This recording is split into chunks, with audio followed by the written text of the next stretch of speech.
Thanks. This is great. This is really fun. I'm excited to be here. Sorry I couldn't be there in person.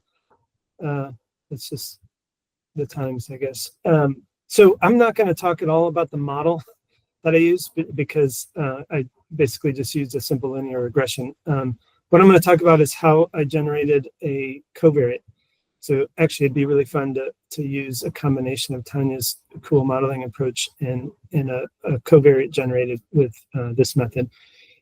So the method I'm calling CMISST, it's covariance map index of sea surface temperature.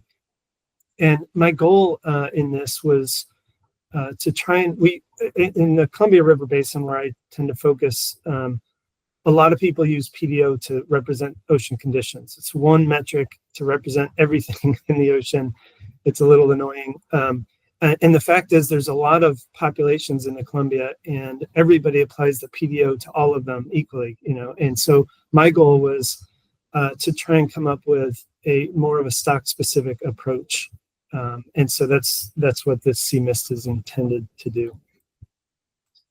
Let's see. Okay, so just a quick summary of the PDO. Can you see that okay, Sean? Yeah. Okay. Quick summary of the PDO. So again, this is an index of a spatial pattern in sea surface temperature. So that image on the upper right is the output from an EOF of sea surface temperatures and represents a pattern of high variability in sea surface temperatures over a long period. And then the index itself on the bottom is just a measure of how similar is any given time point to that spatial pattern. So the positive values in red are times when sea surface temperature anomalies look a lot like that pattern in the upper right, and the blue are periods when sea surface temperature looks the opposite of that pattern. So it's a pretty simple index of similarity to a spatial pattern. And I just mention that because what I'm going to describe is actually really similar to that methodology. The pros of the PDO, it does explain a lot of the PDO, or a lot of the sea surface temperature in the North Pacific. And because of that, it also explains a lot of the variability in the biology, particularly along the coast of North America. It's also publicly available and updated monthly, so it's just a really easy index to use. The cons, or some of them, are that it's one index and it can't represent all of the complexity of all of the different stocks of salmon that enter the ocean equally. And also, you've probably heard recently that the meaning or the interpretation of the PDO is changing due to non-stationarity. I'm not going to describe the CMISST index I'm going to describe doesn't actually deal with non-stationarity either, but it is I think a little more flexible structure, so that there's options we could develop that can deal with non-stationarity a little better. Okay, so the general premise here, and I presented some of this last time we had the Salmon Ocean Ecology meeting. So if you were there, this might be a little bit of a repeat. But the general premise is we have these amazing data sets available to us now, global data sets on sea surface temperature anomalies at a monthly time scale. That's a tremendous amount of information. This is just an example, January to March 2020. And so I was thinking there's got to be a way to take advantage of this tremendous data set. And so the first thing you could do is say, okay, well, I'm interested in Columbia River returns. I'm going to extract sea surface temperature anomaly data from right outside the mouth of the Columbia River.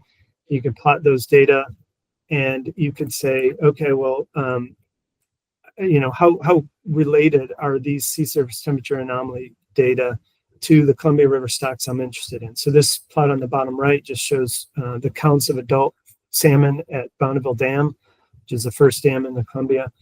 And you can see that, there's some relationship here between sea surface temperature anomaly and adult returns. And there's a lag, 2-year lag in this case, but and we can quantify that relationship.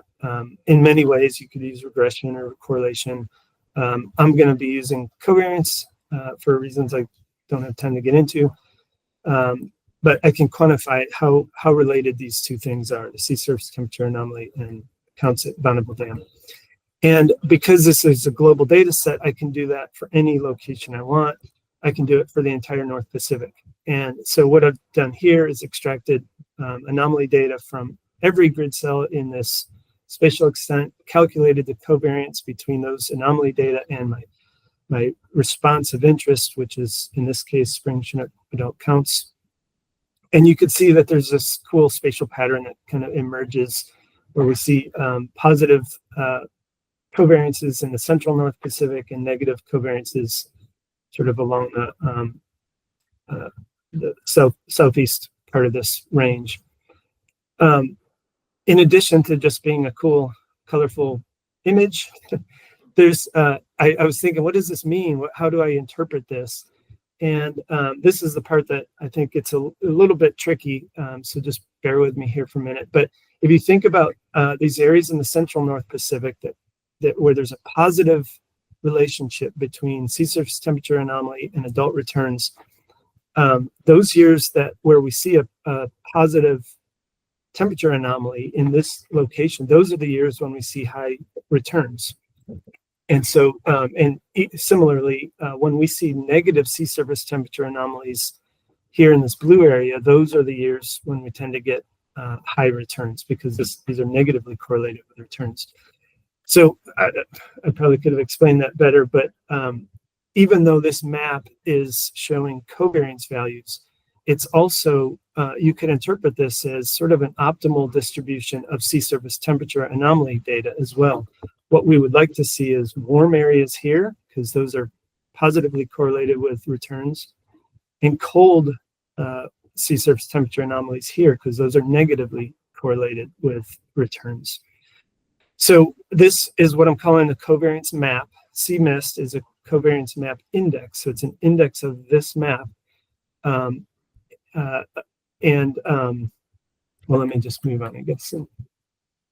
So the way that the CMISST then is calculated is we have our covariance map, and for any given moment in time, so in this case, this is just an example, January 2000, I have sea surface temperature anomaly data. I'm going to ask, how similar is the anomaly data to my covariance map? And so I'm just going to regress the SST data onto my covariance map. I get this regression over here on the right, and I can calculate a regression coefficient. It's positive because this map kind of looks similar to this map. It's warm in the central North Pacific, cold along the edges. So we get a positive regression coefficient. Another example, here's January 2015. In this case, it looks kind of the opposite of our covariance map. It's warm along the coast, cold in the central North Pacific. So when I regress this anomaly data set onto our covariance map, I get a negative regression coefficient. So, these regressions are just asking how similar is any given moment in time to the covariance map. And then the index, the CMISST index, is simply a time series of those estimates of the slope of those regressions.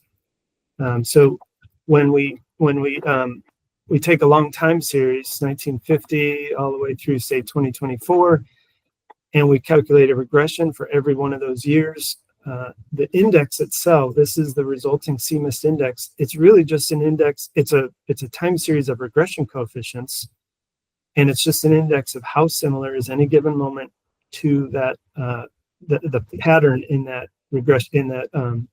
covariance map.